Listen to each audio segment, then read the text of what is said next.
vamos conversar com o psicanalista e professor da USP, Christian Dunker.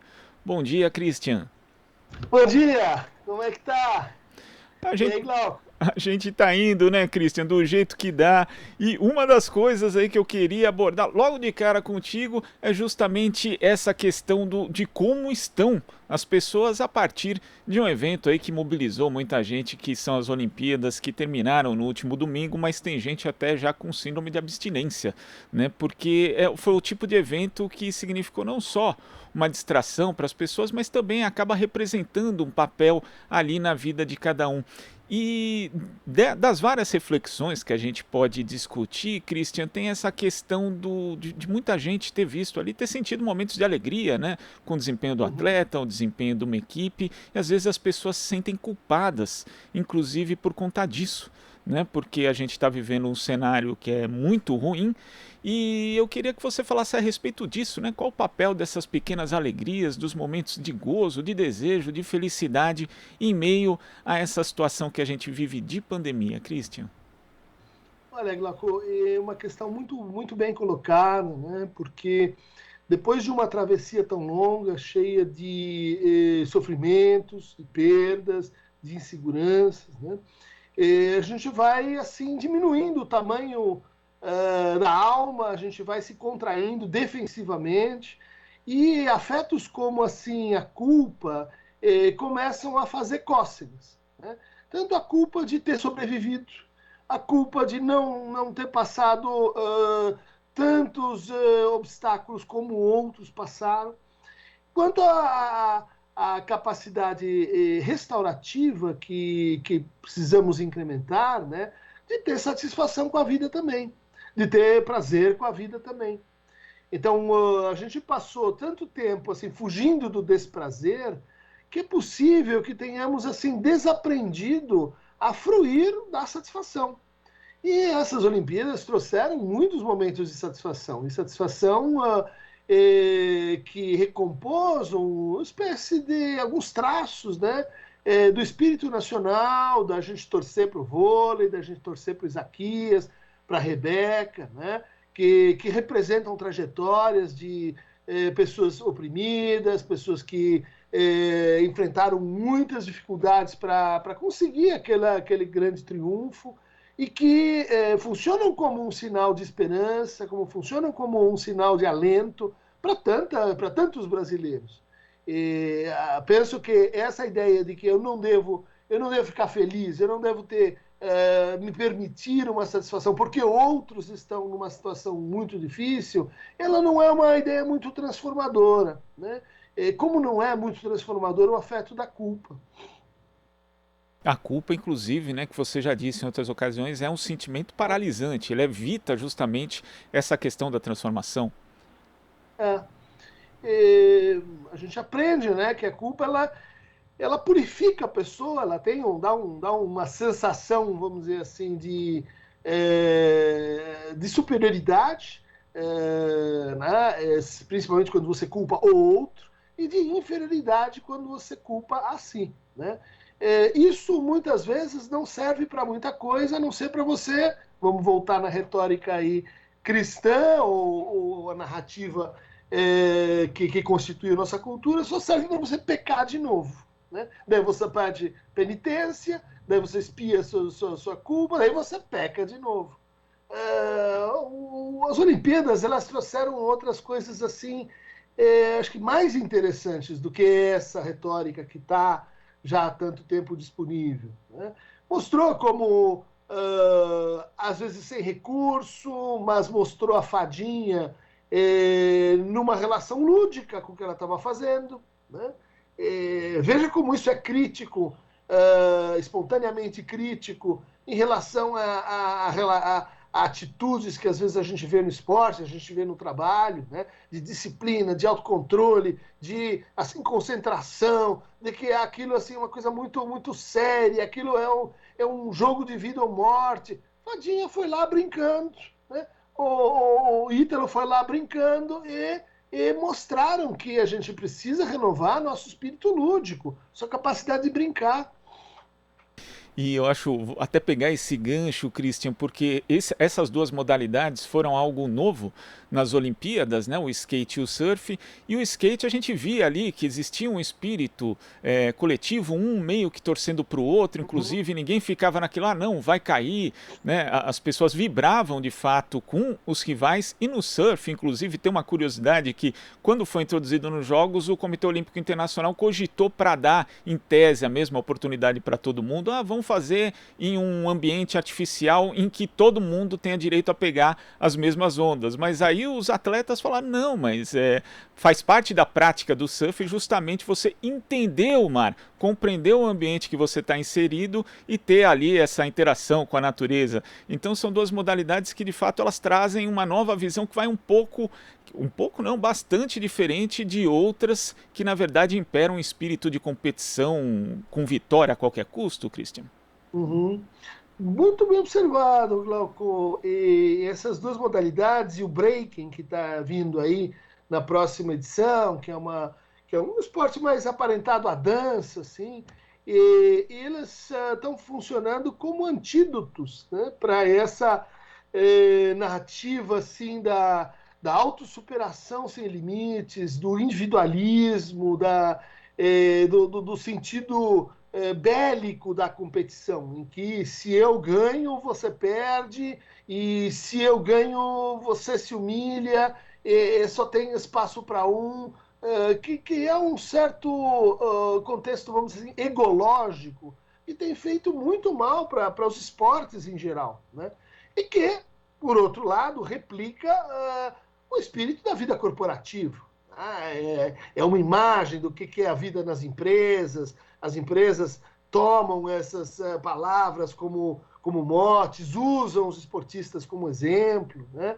E qualquer um que faz esporte profissional, já acompanhei várias trajetórias desse tipo, vai te dizer algo assim: olha, esporte é muita dedicação, é muita disciplina, é muita dor, né? Muitos esportistas convivem com a dor assim diariamente, mas quando a gente fala em vitória ou derrota, a coisa é extremamente contingente. É como a água a onda que veio naquele dia para você não veio para mim. Tá? Então, assim, chegar na final é uma coisa, vencer é outra. Né? Chegar na Olimpíada, como tantos brasileiros chegaram, funciona como já por si uma grande realização. Essa cultura brasileira que só tem lugar para o que vence, o segundo, o terceiro, o quarto são só ninguéms, né? São só escadas para aquele que vence, é uma tradução da maneira como a gente lê nossa própria desigualdade. Né? Tem aqueles que são gente, que são alguém, e todos os outros, o 2, o 3, o 4, os médios, e elas, vamos dizer assim, estão num nevoeiro, elas estão ainda não foi o número 1. Isso é, assim, muito provinciano, isso é, assim, muito simplificador. Né? No fundo, é quando a gente não tem o olhar, né, mais espectral para ver que naquela vez foi esse. Mas o quanto de contingência concorreu para que isso acontecesse? E falando justamente dessa leitura em relação à cultura esportiva que existe no Brasil e também do ambiente corporativo, muitas vezes a gente vê principalmente aplicado a atletas brasileiros histórias de superação que são reais na prática. Mas quando você vê, existe uma moldagem ali depois, trabalhada pela propaganda, às vezes pelo próprio jornalismo, mostrando uma espécie de self-made man. Parece que a pessoa fez tudo sozinha, por meio do seu próprio trabalho, do seu próprio esforço, e se ignora ali a dimensão coletiva, que às vezes vem do apoio familiar, do apoio dos amigos, de um projeto social, mesmo de um projeto governamental. Como é que você vê a relação da construção desse tipo de imagem, Christian, com o neoliberalismo e as exigências que são feitas no dia a dia mesmo para o trabalhador comum? Tem uma característica, né, desse modo de produzir, de consumir, que é o neoliberalismo, que a gente vai encontrar numa certa maneira de fazer ciência também, né? Que vai dizer o seguinte: só importa o último capítulo. Né? Só importa o que você fez nesse quarter, só importa o que você entregou nesse semestre, só importa, vamos dizer assim, a fotografia. Não, mas você é um filme, né? Você teve bons e maus momentos, você teve muita gente com você que chegou a concorrer para que o resultado fosse esse. Tirar uma fotografia é muito pouco, né? Mas a gente foi se encaminhando para uma vida assim, uma vida de comparação e avaliação permanente, e onde só vale o último capítulo, né? Isso, para o caso Brasil, é muito ruim. Né? Por quê? Porque acaba deixando assim de lado a ideia de que a gente precisa contar a história, de que os vencedores, eles, no fundo, eles não foram feitos apenas de muito sacrifício individual, como se observou, né, Glauco? É uma família que abre mão, é uma comunidade que apoia, são pessoas que estão ali no entorno. No caso da Rebeca, o próprio irmão, né, que fez um sacrifício adicional e que ela vai e lembra. Né? Com o que se parece, né, essa ideia de que assim, aqui só conta o último capítulo. Tá? Se parece com o seguinte: você não tem que contar a história do seu dinheiro. Você não tem que contar a história de como você está no lugar em que você está. Por quê? Porque as coisas são assim meio mágicas. Elas refletem aquela individualidade fora de contexto, fora de história. E isso é muito ruim, isso é um discurso que não é legal para a saúde mental, né? Para lidar, inclusive, com o próprio sucesso. Né? E, em segundo lugar, se você vai olhar a declaração dos esportistas, né, quando eles ganham, o que eles fazem? Eles imediatamente trazem, ou tentam trazer, não todos, mas eu vou dizer assim, nesses nossos bons exemplos, que chegaram ali, né? Seja a família, seja o técnico, seja os outros, né? Mas a gente não escuta isso. A gente acha que isso ele está falando, ela está falando, mas não é para levar muito a sério. Qual que é o problema reverso desse discurso? Né? Ele pode insinuar o seguinte: então basta que a pessoa se sacrifique mais. Né? Qualquer um pode chegar a ser um grande surfista, como o Ítalo, que começou surfando com uma plataforma de isopor. É só trabalho e sacrifício. Olha aí. O que é, obviamente, uma falácia. Não é assim, não é só sacrifício, dedicação e transpiração. Sem isso não vai acontecer. Mas esse nexo ele acaba sendo reforçado pela narrativa assim, do super-herói individual, onde só conta o último capítulo.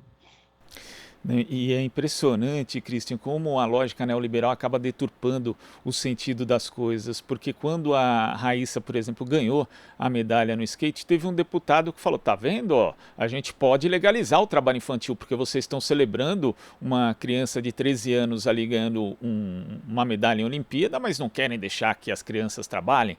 E aí você fica pensando: não, é justamente o contrário, ela pode andar de skate porque não existe regulação do trabalho infantil, porque ela não está trabalhando, ela não é obrigada a trabalhar, né? E ainda existe aquele meme que eu acho que não é pouco, não é tão inocente, né? Que fica assim: o que você estava fazendo com 13 anos de idade? Porque a Raíssa Leal já está ganhando uma medalha. Na verdade é isso também, né? É atividade lúdica. Ela está ganhando uma medalha porque ela tem essa possibilidade de fazer aquilo que ela gosta. Então não se pode estimular esse tipo de pensamento com base no exemplo dela, né, Cristiano? Verdade, Glauco. Inclusive, a gente podia fazer uma comparação, né, desse tipo de trajetória muito jovem, lúdica, graciosa, que representa todos nós, com, por exemplo, o sucesso em internet, em TikTok e YouTube. Né? Como funciona? Milhões de pessoas colocam lá as suas bobagens, suas ideias, os seus jeitos, e uma ou outra é selecionada pelo algoritmo para brilhar. Né? Isso cria, vamos dizer assim, um espaço que é virtualmente lúdico. Né? As pessoas estão ali não porque elas querem se tornar grandes youtubers, porque elas estão brincando, elas estão usando a sua imagem para comunicar um ângulo, uma situação engraçada. Mas depois que acontece, se cria esse efeito, né, que é desse olhar do deputado. Dizer assim: não, ele estava interessado desde o começo em criar uma carreira, ela está trabalhando. né? É aquele olhar que cria mais valor, mais valia onde ela chega, né? Agora, Christian, outro fator, outro aspecto que também saltou aos olhos nessas Olimpíadas foi a questão da saúde mental. Isso por conta da ginasta Simone Biles, né, que acabou não competindo em algumas das provas justamente para preservar a própria saúde mental, segundo ela mesma disse. E mesmo antes da Simone, nós tivemos a Naomi Osaka, né, a tenista que inclusive acendeu ali a pira olímpica na abertura dos Jogos em Tóquio, e ela já tinha aberto mão de disputar Roland Garros antes, justamente também por conta dessa questão da saúde mental, da pressão que ela sentia. Isso é algo importante para a gente transpor também para o dia a dia, Christian, porque principalmente nesse cenário brasileiro, em que as pessoas se veem pressionadas a buscar sobrevivência num cenário totalmente adverso, isso precisa vir para a ordem do dia também? Precisa, já estava vindo. Na verdade, a gente tinha várias manifestações assim críticas, sinais de preocupação globais em termos de saúde mental antes da pandemia. Então, isso acabou acelerando, porque as condições de vida elas tenderam a piorar os sintomas das pessoas. E agora, com a Olimpíada, acho que alguns aproveitaram, no bom sentido, essa situação para externalizar as condições de saúde mental dos esportistas, né? E o que a gente está vendo, uma certa analogia entre o esporte, né, o mundo do esporte, como grande metáfora do mundo da produção, né, do mundo da competição, do mundo das métricas, né? Mas vamos olhar mais de perto para a trajetória da Simone, né? É uma menina que logo cedo começa a ir mal na escola, tem um diagnóstico, déficit de atenção com hiperatividade, né? Ou seja, não consegue ficar quieta e se concentrar. O que lhe é indicado, então, como uma espécie de terapêutica complementar? Ginástica olímpica. Ginástica olímpica é uma atividade que exige absoluta concentração e motricidade. Como acontece tantas vezes, aliás, com crianças que têm dificuldades escolares, dislexias, ou às vezes uma timidez, quando você joga essa atividade que trata esse sintoma psíquico, há uma espécie de superligação com essa atividade, né? Porque ela é, ao mesmo tempo, lúdica, provê satisfação e cura, e trata. E, assim, a pessoa consegue lidar, assim, melhor com o seu sintoma. Isso combina com o fato de que ela, então, tem uma relação que não é só profissional, é de apaixonamento com a ginástica olímpica.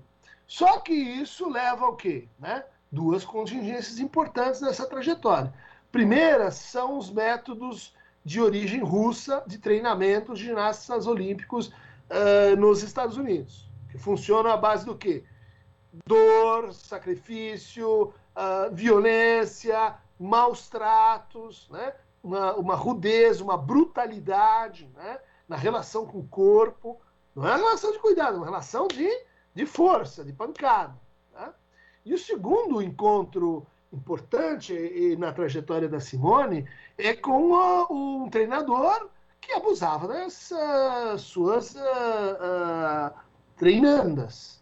Né? Abusava sexualmente, abusava moralmente. É um escândalo. Mais de 100 atletas americanas passaram por isso no seu cotidiano. Ele era um grande treinador, todo mundo procurava, é bom, assédio. Dessas 100 atletas que passaram por isso, uma foi em frente. O nome dela, Simone Biles. Ou seja, algo aconteceu aí na relação dela com o que ela está fazendo, que talvez, né, fez com que, sim, o esporte é importante, isso é uma realização muito grande para a vida dessa pessoa, mas me parece que ela adquiriu também uma certa consciência política de que ela representava algo além do que a sua própria trajetória. Ela representava uma trajetória de uma sobrevivente.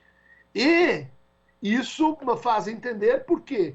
Quando ela recebe a notícia, um ano atrás, de que as Olimpíadas iam ser adiadas por um ano, ela senta e chora imediatamente. Ou seja, mais um ano, uma espécie de sacrifício que já estava fazendo assim, estava indo além da conta do ponto de vista psíquico. Porque qual que é a dificuldade aqui? Quando você tem uma luxação, você tem uma fratura, você tem uma distensão, não adianta, você não vai entrar em campo. Mas e quando você tem uma fratura mental? E quando você tem uma luxação mental? E uma distensão mental? O que você faz? Você pode entrar em campo, mas vai prejudicar, não é? Você não vai conseguir o mesmo nível de desempenho. Só que você não está vendo a fratura. Então, qual é a tendência da gente? Moralizar a situação. Ela foi fraca, ela abandonou o time, faltou fé, cadê o pensamento positivo? Esse tipo de bobagem. Né? E o que ela faz? Ela luta consigo, né? Mas ela também entende que ela representa uma trajetória. E é isso que ela, então, traz para todos nós ao dizer tem uma questão aqui de saúde mental. Não precisa entrar em detalhes, né? Não precisa contar toda essa história. É óbvio, né, que o que está sendo posto ali é precisamos mudar o sistema, precisamos mudar a maneira como se produzem esses heróis olímpicos.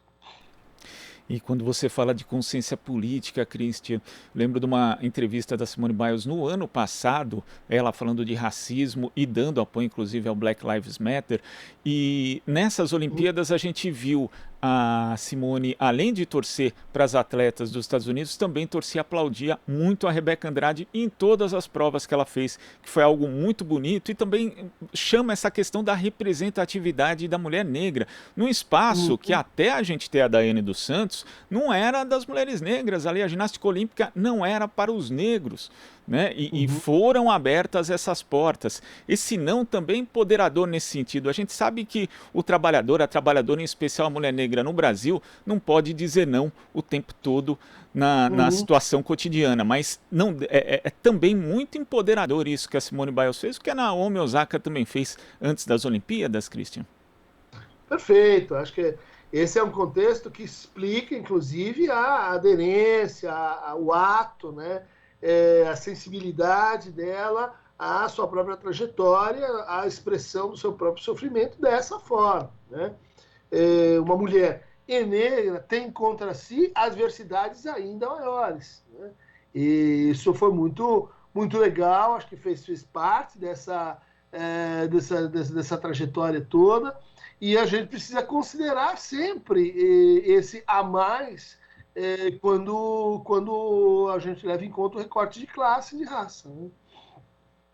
Christian, queria agradecer demais a sua participação aqui no Jornal Brasil Atual. A gente podia fazer mais umas 3 horas de entrevista, mas vamos deixar para outro dia. Obrigadão, Christian. Até a próxima. Beleza, Glauco. Tamo junto. Abração. Abraço. Conversamos aqui com o psicanalista e professor da Universidade de São Paulo, a USP, Christian Dunker. Aqui você ouve as notícias que os outros não dão. Jornal Brasil Atual.